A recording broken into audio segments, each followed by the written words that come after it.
Hi, hello from Trend Signal for our review of the data and events the week beginning the 28th of December. It is a holiday week. This is the 29th. Just to give you a little bit of an overview of what's happening this week in this rather thin holiday market. Santa rally of sorts, I guess, with equities last week, certainly rallying well into the run-up to Christmas.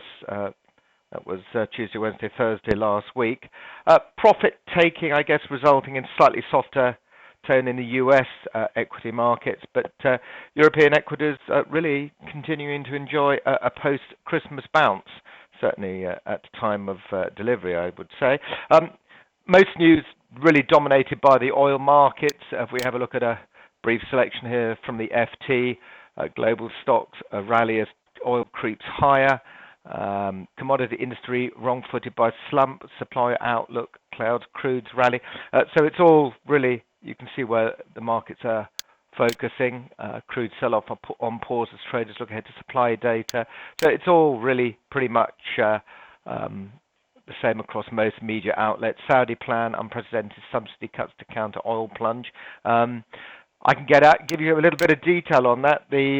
First of all, the notable consequences of the recent fall in crude prices. You've seen the effects on the shale oil states in the US. Many shale oil wells have been turned off as they've become unprofitable. And another consequence, apart from the big banks suffering bad debts from the oil slump, the state finances of some of these shale oil states, as it were, that have depended on tax revenues are struggling a little bit. So maybe more of that in the new year, I suspect. Effects also have been felt in Saudi Arabia, as that headline just suggested. Arguably, Saudi is the world's biggest producer. Certainly the US appeared to have outstripped Saudi, but with a number of wells being turned off, that may have changed by now. But they're certainly the world's lowest cost producer, Saudi Arabia. But on Monday, they said that this year's budget deficit amounted to a whopping 98 billion, which is extraordinary, bearing in mind they've always run a surplus.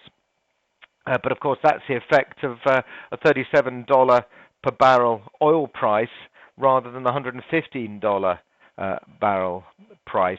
But obviously the fall in revenues is purely down to the lower oil price, which is obviously the government's main source of revenue in Saudi. Rather curiously, in an attempt to address this deficit, the Saudi government announced, or the ruling party, as it were, the royal family, announced its own version of austerity. A royal decree announced that petrol prices will go up by 50%, which is whopping in terms of percentages, of course. But even with that jump, Saudis will be paying just 16 pence per litre of petrol, which is interesting when you compare it with our £1 per litre. So obviously that is an increase from 11 pence per litre. Whilst a big jump, it is still almost negligible, you'd think.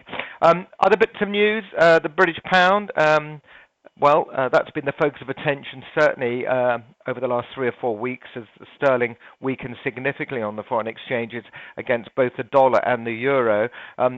Deutsche Bank has put out a report and said that the pound is one of the most overvalued currencies in the world and will suffer next year as the government ramps up spending cuts, and also obviously the uncertainty surrounding Britain's future in the European Union, the so-called Brexit, and this referendum that is taking place.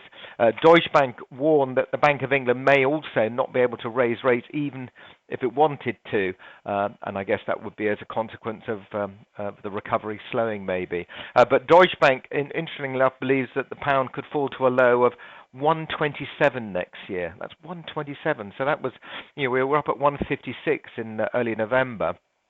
And 115 and 27. So that's a significant fall from whatever we are, 148.5 as we are today. Other news is fairly thin on the ground, really, as I say, in this holiday shortened week. Data and events. Well, a lot of focus this year tends to be focused on predictions and what economists are looking at for next year in their attempt to read the tea leaves and let us know where the markets are heading. Interesting enough, the predictions for this year's markets, which came out this time last year, were significantly wide of the mark, as many economists were wrong-footed by the oil price and actually general commodity market route, really, not just crude oil. We've seen base metals, precious metals, and grains and soft commodities all falling significantly. China is often cited as the main reason, but I think China's slowdown also caught investors out. Plus, many predicted rate rises from the Federal Reserve at the beginning of the year. Anything up to 3 rate rises were expected this year, and as you know, the Fed has only just managed 1 rate rise that happened mid-December. So the forecasters, it seems, have not much more of an idea really than where these markets are going than your average man on the street, but nevertheless they get paid lots of money to tell us what they are thinking. Curious, there we go. Data this week is very, very light, as you can see from this holiday schedule, economic schedule here from Forex Factory. A lot of bank holidays, as you'd expect. Obviously, the end of the week is a New Year's Day, so Friday is a holiday across the board. A lot of markets are also closed on Thursday.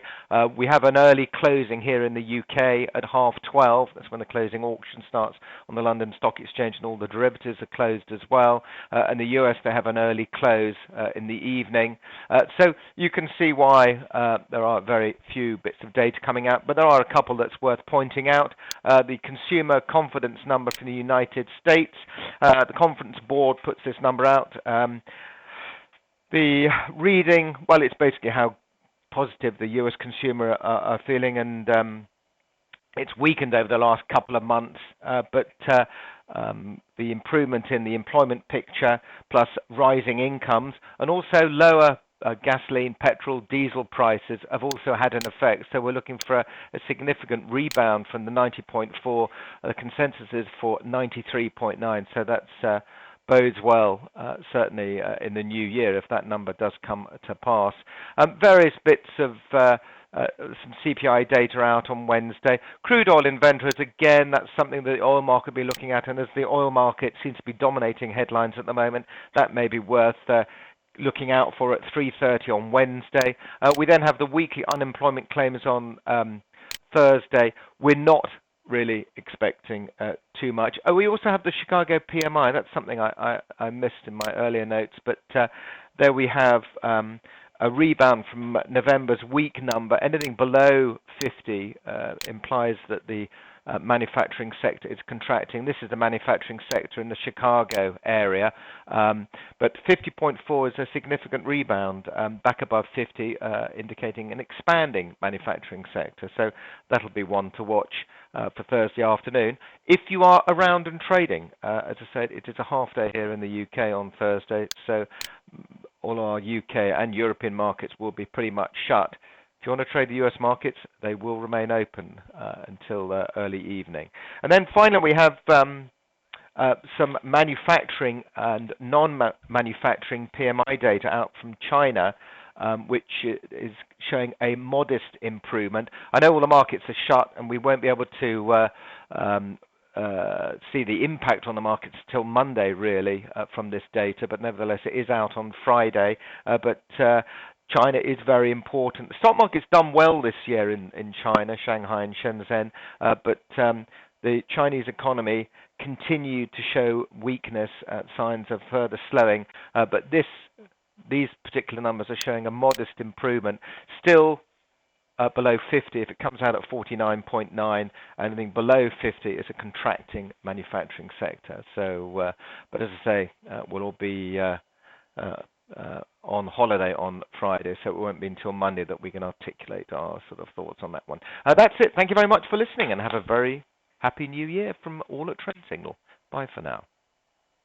If you would like more information about trading the right way, Trend Signal is giving you the opportunity to see and hear about its services live at a free online seminar.